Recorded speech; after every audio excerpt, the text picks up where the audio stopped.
The champagne flutes clinked around the table as Thomas's father, Richard Bennett, stood to make a toast. The private dining room at Le Chateau littered with crystal and old money, making my simple black dress feel woefully inadequate. To my son Thomas and his interesting choice of bride, Richard announced, his eyes sliding over me with poorly concealed disapproval. May your union be as successful as Bennett Development has been for the past 30 years. Polite laughter rippled through the gathering of Thomas's family, all successful executives, lawyers, and doctors. I smiled tightly, feeling Thomas's hand squeeze mine under the table. We'd been dating for 2 years, but this was my first formal introduction to his extended family. So far, it wasn't going well. So Olivia, Thomas's Aunt Margaret leaned forward, pearls swinging. Thomas mentioned you work in events, planning parties, and such. I own Mitchell Wedding Planning, I clarified. We specialize in luxury destination weddings. How quaint, she replied with a tight smile. I suppose someone has to organize these things. Before I could respond, Richard chimed in from across the table. A wedding planner? That's barely a real job. He laughed heartily, looking around for support, which his family eagerly provided. What's your annual revenue? 50,000. 100 if you're lucky. I felt my cheeks burn. My company had grossed $1.2 million last year, but I wasn't about to justify myself to these people. Now, Richard, Thomas's mother Elizabeth interjected with a smile that didn't reach her eyes. Don't be rude. At least she's pretty. The table erupted in laughter again, as if Elizabeth had made a generous concession. Thomas finally spoke up, his voice tight with anger. Mom, Dad, that's enough. Olivia is incredibly successful at what she does. Richard waved his hand dismissively. No offense intended. It's just that in this family, we have certain expectations. The Bennett name opens doors, and we've all worked hard to maintain our reputation in Chicago's business community. Speaking of business, Thomas's brother Maxwell cut in, clearly trying to change the subject. How's the Lakefront Tower project coming along, Dad? Richard's expression clouded momentarily before he recovered. Just some temporary financing hurdles. Nothing to worry about. We're meeting with Midwest National next week for the construction loan. The conversation shifted to safer territory, but the damage was done. Throughout the meal, the subtle digs continued. Comments about my middle-class upbringing, questions about whether I'd be playing with flowers and dresses forever, and speculation about whether I could adapt to the Bennett lifestyle. Later that night in our apartment, Thomas apologized profusely. They're snobs, Liv. I'm so sorry. Once they get to know you, they'll see how amazing you are. I wasn't so sure. The Bennetts had made it clear they thought Thomas was slumming it with a mere wedding planner. What they didn't know, what almost no one knew, was exactly who Mitchell Wedding Planning's clients were or who my family really was. 3 weeks later, I was in my downtown office reviewing a contract for a Saudi prince's daughter's wedding when my personal phone rang. The caller ID showed Mitchell Financial Holdings. Hi, Dad, I answered, swiveling to look out at the Chicago skyline. Olivia, how's my favorite entrepreneur? My father's warm voice was a balm after the previous weeks of cold interactions with the Bennetts. Busy. The Sheikh Al Fayed's wedding is going to be our biggest event yet. 400 guests, 3 days of celebrations. That's my girl. Listen, something interesting crossed my desk today. Bennett Development has applied for an emergency construction loan. Apparently, their primary lender pulled out at the last minute, and they're scrambling to keep their Lakefront Tower project afloat. I straightened in my chair. My father, Jonathan Mitchell, wasn't just any banker. He was the CEO of Mitchell Financial Holdings, one of the largest private banking institutions in the Midwest. Our family had been in banking for 3 generations, managing wealth for some of the most influential families and governments around the world. Is that so? I kept my voice neutral, though my mind was racing. Yes. Quite a substantial amount, $24 million. The loan committee flagged it because of some concerning fluctuations in their recent project's profitability. They're overleveraged, and you're telling me this because... My father chuckled. The loan officer noticed your name connected to Thomas Bennett in our family office records. He thought there might be a potential conflict of interest, given your engagement. I twirled a pen between my fingers, thinking, do the Bennetts know who you are? Who we are? Apparently not. Richard Bennett addressed his application to the loan committee with all the confidence of a man who assumes approval is a foregone conclusion. The irony wasn't lost on me. The Bennetts, for all their posturing about family connections and business acumen, had no idea that my father controlled a financial institution with assets exceeding $50 billion. My quaint wedding planning business was simply my passion project, something I'd built from scratch without using the Mitchell name or connections. What are you planning to do about the loan? I asked carefully. That depends. The application has merit, but it's borderline. Their financials show they've been spending lavishly, while their last few projects came in over budget. The committee could go either way. He paused. Though I must say, Richard Bennett's reputation for arrogance precedes him.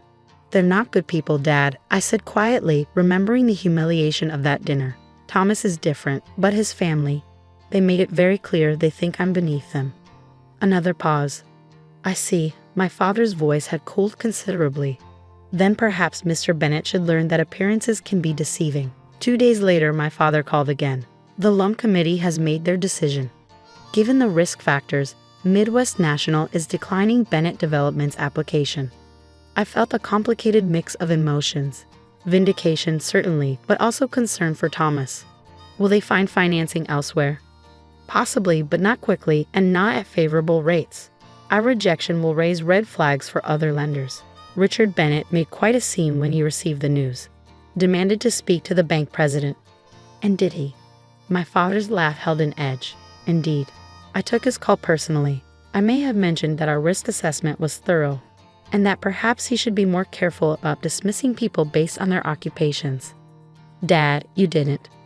I also suggested that if he needed character references in the future, his future daughter-in-law comes from a family with considerable financial expertise. I closed my eyes, imagining Richard Bennett's face as realization dawned. How did he react? Let's just say I don't think you'll have any more problems with the Bennetts underestimating you. Richard's exact words were, Mitchell, as in Mitchell Financial Holdings. The silence afterward was rather satisfying. That evening, Thomas called me, his voice tight with stress. My father wants to have dinner with us tomorrow night. Just you, me, and my parents. He was unusually insistent. The next night found us at the Capitol Grill, a significant step down from Le Chateau, but still upscale. Richard and Elizabeth Bennett were already seated when we arrived. Richard stood immediately, something he hadn't bothered to do at our previous dinner. Olivia, Thomas, thank you for joining us on such short notice. His smile looked painful. Elizabeth was equally transformed, reaching out to squeeze my hand. Lovely to see you again, dear. That's a beautiful dress. Throughout the appetizers, the conversation remained painfully polite, with Richard and Elizabeth asking thoughtful questions about my business and commenting on how entrepreneurial spirit was so admirable. Thomas looked increasingly confused by his parents' behavior. Finally, as our main courses arrived, Richard cleared his throat. Olivia, I believe I owe you an apology. My comments at our last dinner were inappropriate and uninformed.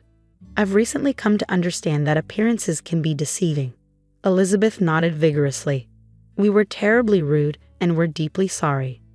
Thomas glanced between his parents and me. What's going on here?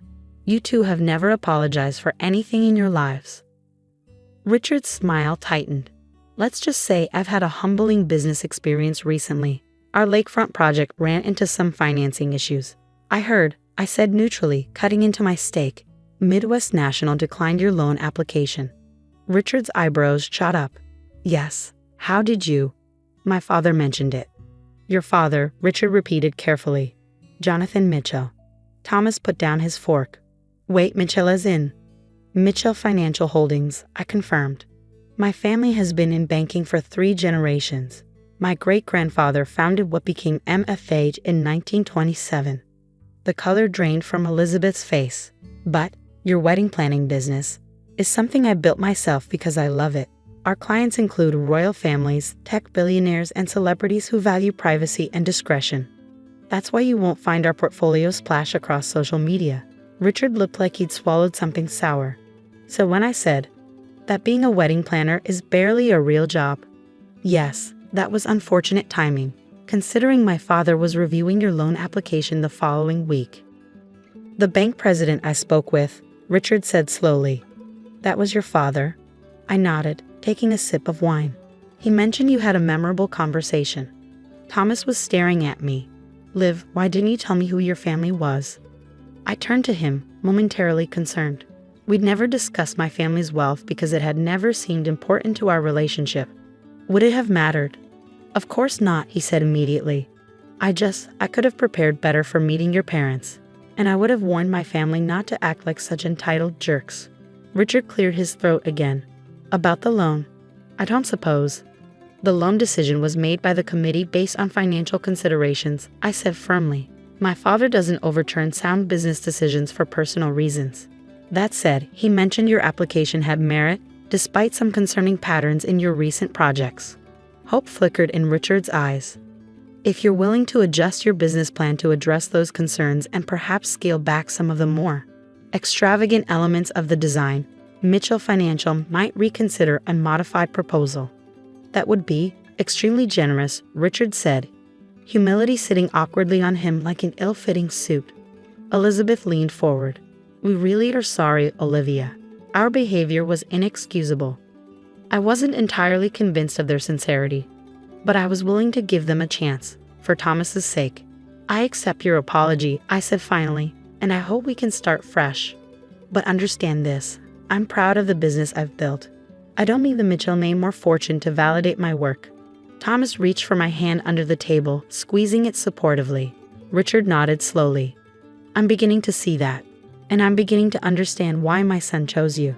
6 months later, our wedding took place at the Mitchell family estate outside Chicago. Thanks to my connections and yes, my wedding planning expertise, it was featured in Vogue as the society wedding of the year, though most guests had no idea who had actually planned every perfect detail. The Bennetts had been on their best behavior since that dinner, though I occasionally caught glimpses of their true nature slipping through. Richard had secured a modified loan through Mitchell Financial, with stricter oversight and more conservative projections, and the lakefront project was back on track. During the reception, my father found me for a father-daughter dance. Happy? He asked as we swayed to the music. Very, I confirmed. Though I'm still not entirely convinced the Bennetts have changed their minds about me. They're just afraid to show it now. My father smiled. People like Richard Bennett respect power and money above all else. It's not ideal, but it's a start. Give them time to appreciate you for who you are. And if they don't, then they're fools, and Thomas is lucky to have escaped their narrow worldview. He spun me gently. But I think they're learning. Richard called me last week to discuss the possibility of Mitchell Financial handling their corporate banking going forward. He mentioned, and I quote, we could learn a thing or two about business management from the Mitchells. I laughed. That must have cost him. Undoubtedly, my father's expression grew serious. You know, I've always been proud that you insisted on making your own way. Building Mitchell wedding planning from scratch, refusing to use our connections. I needed to know I could do it myself. And you have. Spectacularly. Though I must admit, watching Richard Bennett realize exactly who he'd been dismissing did provide a certain satisfaction. As the dance ended, I looked across the reception to where Thomas was chatting with my mother, his expression animated and genuine. He caught my eye and smiled, that same warm smile that had first attracted me to him years ago, before I knew he was a Bennett or he knew I was a Mitchell. Richard and Elizabeth stood nearby, still somewhat uncomfortable but making an effort. They had learned an important lesson. Never judge someone's worth by appearances alone. Sometimes the wedding planner you're dismissing comes from one of the most powerful financial families in the Midwest. But more importantly, sometimes she's built something valuable all on her own, regardless of her last name. That night, as Thomas and I danced under the stars at the reception I had meticulously planned, I realized that the sweetest revenge wasn't in watching the Bennetts squirm, but in knowing my own worth, with or without the Mitchell fortune behind me. What are you thinking about? Thomas asked, noticing my smile. Just that appearances can be deceiving, I replied, and that's not always a bad thing. He laughed, spinning me under the twinkling lights. Here's to surprising people for the rest of our lives. I couldn't have planned it better myself.